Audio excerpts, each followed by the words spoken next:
Partiya Mafazadiyan Hak Parê yekemîn kongreya xwe ya awarte li paytexta Tirkiye Enqereyê li dar xist.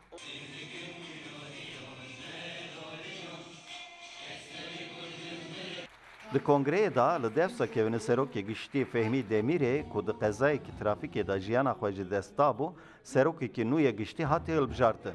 Her wiha di kongreyê da ji bo meclisa partiyê jî hilbijartin hatê kirin. Di hilbijartina kongreyê da Refîk Karakoç bû serokê nû ya Hak Parê. Ev riştina dawî da kasê 110,000 deng mesend. Ji îro şûn re em wer bawerin ki ev serê çekdarî bê sekinandin piş wî siyaset normal têkeve holê gor wî jî em xewata biçûkin û bigêjin gelê xwe û bername xwe bidin bergel.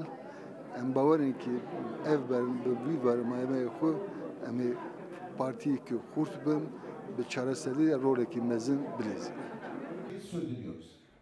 Di kongreyê da digel cigirê Wezîrê Çandê ya Herêma Kurdistanê Salar Osman, berpirsiyarê tekiliyên derve ya PDK Ehmed Kanî û nûnerê Enqereyê ya PDK Ömer Mîranî jî amade bûn.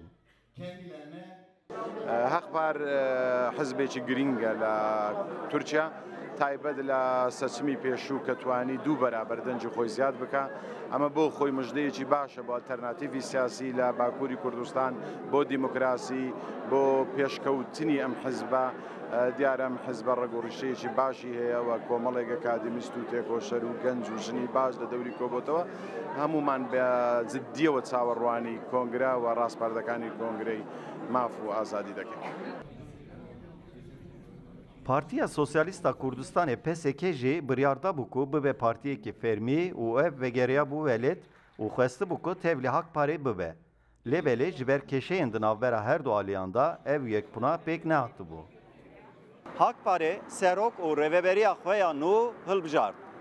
Dê ji vir û şûnva hewla wan a sereke çareserkirina kêşe û nakokiyên digel PSK be. Kemal Avcı, Rûdaw, Enqere.